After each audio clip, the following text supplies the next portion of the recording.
ReThink ReMake ReCycle Participatory Science Communication.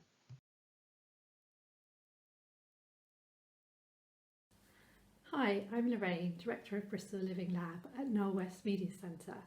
In this talk, I'll talk about Parcos, an EU-funded project where Bristol Living Lab is collaborating with families on a project called ReThink ReMake ReCycle.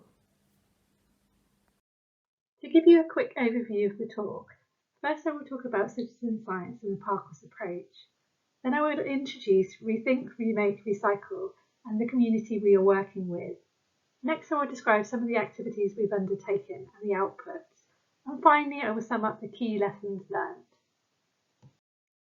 Citizen science has the potential to open up research to society, for it to become more inclusive and provide greater opportunities for the public to engage in science.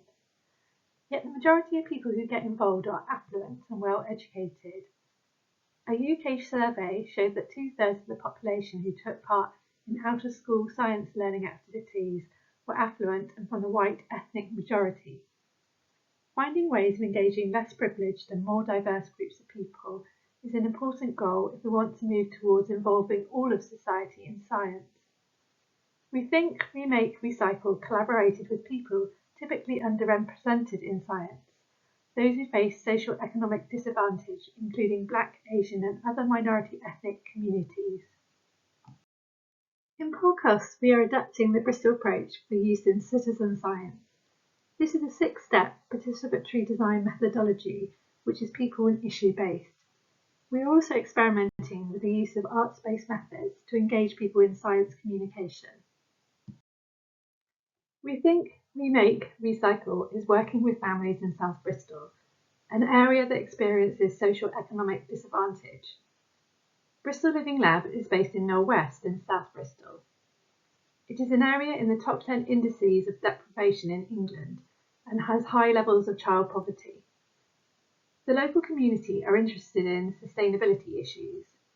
The community survey showed there are significant concerns about waste and litter.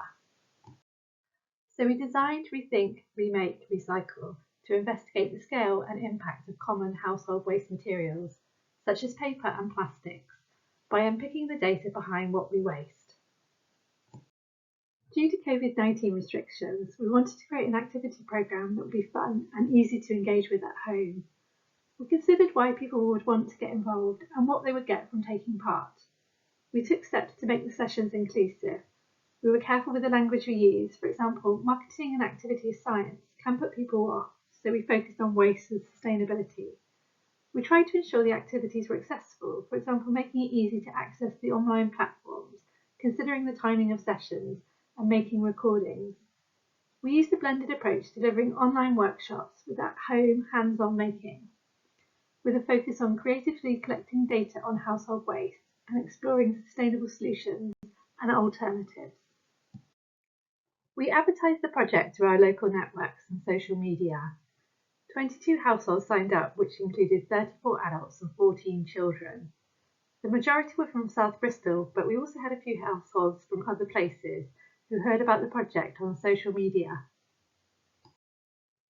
To manage recruitment and deal with research ethics and data protection, we created an online workshop registration and consent form using Airtable. This linked through to a separate equalities monitoring form where data was collected anonymously. This helped us understand who was engaging in the project. We attracted a diverse family audience. 10% of the participants identified as Asian, 5% Black and 5% Eastern European. 15% reported having a disability, and this helped us identify additional accessibility needs. The project activities were structured around 3 key themes. ReThink, think carefully about how we can reduce or repurpose our waste. ReMake, make DIY alternatives that are reusable or use more sustainable materials. ReCycle, recycle our waste back into useful materials and objects. We use design thinking as an approach for creative problem solving, ideation and prototyping. Workshop activity packs were put together by the factory and delivered to the households by bicycle courier. You can see pictures of what they contained here. which included tools, PPE, materials and printed instructions. In the evaluation, participants fed back they were really excited to receive their workshop packs, and having that interaction was nice during a period of COVID lockdown. We held 3 online workshops that each lasted 90 minutes. They focused on exploration and discovery and included making activities which carried on after the workshops. The first workshop was called How Does Waste Affect Our Planet? People discussed and mapped the types of waste they saw regularly in their local area and were introduced to the process of conducting a household waste audit. The second workshop focused on plastics, exploring recycled and bioplastics. The third workshop focused on paper and how to tackle waste through design thinking. This involved working with Lisa Cole, a sustainable designer from Bristol. The project created a community during COVID, which enabled families to connect and meet new people, and they used everyday tools to make change. They used creative approaches to collect data and make sense of it and tell stories with the data. For example, the families undertook their waste audits at home, taking note of what they threw away in a typical week and shared the findings.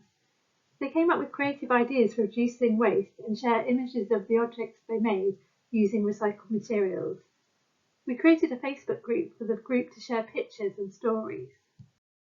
We also created an interactive zine as a way to document the sessions and gather participants' contributions in a fun and visual way.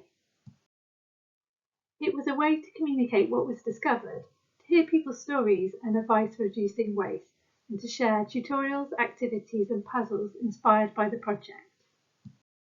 The zine is targeted at families and was launched on Global Recycling Day. It was promoted through events and social media. It encourages the people reading it to engage with the activities and outcomes of ReThink ReMake ReCycle and to get involved themselves and take action. There are a number of lessons learned for Living Labs and others.